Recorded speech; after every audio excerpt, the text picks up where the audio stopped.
बिस्मिल्लाहिर्रहमानिर्रहीम, अस्सलाम वालेकुम। मेरा नाम डॉक्टर अहमद एजाज़ है और मैं सिमिलियोमी clinics and right institute of mind sciences Hyderabad Pakistan से आपसे मुखातब हूँ। आज हम बात करेंगे, मैंने वीडियो बनाई थी उस पर आई के हवाले से और कलर ब्लाइंडनेस पे सैकड़ों मैसेज आए। अब हर बंदे को आप थोड़ी सी हिस्ट्री लेना स्टार्ट कर देना तो आपकी आधा दिन तो एक पेशेंट पे लग जाता है। तो मोस्टली लोगों की ये ख्वाहिश होती है कि उनको दवाई बता दें, तो ये दवाई बताना होम्योपैथी नहीं है। आपको होम्योपैथी करने के लिए आप उसमें समझ देखें कि आपको दवाइयों के नाम पता चल जाए और आप जाके स्टोर से ख़रीदें और ख़ुद शुरू हो जाएं। इससे बड़ी जो जुल्म है ना वो कोई भी नहीं है।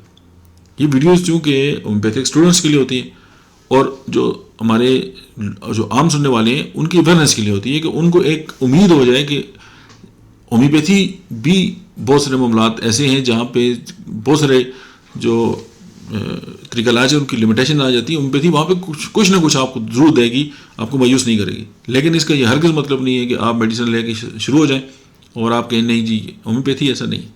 होम्योपैथी के लिए आपको किसी न किसी डॉक्टर की ज़ेर निगरानी इलाज ही कराना पड़ेगा। अच्छा, आज हम बात करते हैं आँखों में जो बेंगापन है उसकी। मैंने इस पर कुछ वीडियोज़ बनाई हैं। आज एक जनरलाइज्ड अप्रोच के साथ हम आपसे बात करते हैं।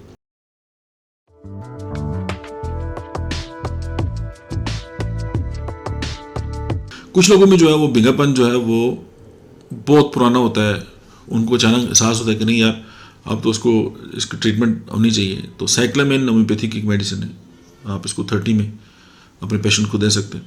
उसके बाद अगर बेंगापन जो है वो पेट में कीड़ों की वजह से हो, नई बात है ना आपके लिए। इसमें मैंने केस स्टडीज़ भी बनाई हुई है कि साइना जो है होम्योपैथी की मेडिसिन है। आप साइना जो है उसको पढ़ें और साइना की आई पढ़ें, आप हैरान हो जाएंगे कि साइना न सिर्फ पेट के कीड़ों को ट्रीट करती है बल्कि वो आँखों के जो मसल्स हैं जिनकी वजह से आँखें जो हैं वो टेढ़ी हो जाती है उस पर भी बहुत इफेक्टिवली काम करती है और उसको भी ट्रीट करती है।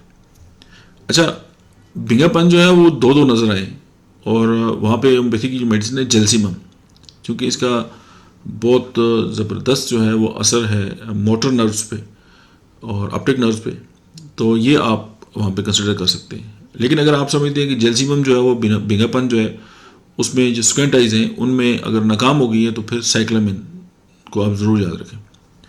अच्छा, अगर आंखों में बेंगापन जो है वो अंदरूनी जानब है, यानी आंखें अंदर की तरफ मुड़ी हुई हैं, तो साइक्यूटा को आप ज़रूर कंसिडर करें। और अगर बेंगापन जो है वो बैरूनी जानब है तो फिर नेट्रोम्योर जो है आप उसको ज़रूर कंसिडर करें। अच्छा, कुछ लोगों में इस तरह होता है कि वो पढ़ते हैं, मतलब उनको बेंगापन होता है लेकिन वो पढ़ते हैं और उसके साथ ये है कि वो जो किताब है उसकी सतरें जो है वो गायब हो जाती है। तो cicuta virosa one of the best medicine. तो ये जो कुछ मैंने मेडिसिन आपके सामने रखी है, इसके अलावा भी होम्योपैथी में बहुत मेडिसिन है। मतलब नज़र कमज़ोर होने पर अलग से हमने वीडियो बनाई हुई है, आप उसको देख सकते हैं। आज हमारा यही टॉपिक था, लेकिन सिर्फ यहाँ पे ख़त्म नहीं हो गया, इसकी बहुत बड़ी मेडिसिन है। तो आप उसको होम्योपैथिक रेपर्टरी में आप मुख्तलिफ सिम्टम्स के आगे ना आपको दर्जनों मेडिसिन लिखी हुई नजर आएंगी। आप वहाँ से देख के अपने पेशेंट जो है उसको ट्रीट कर सकते हैं। Thank you very much.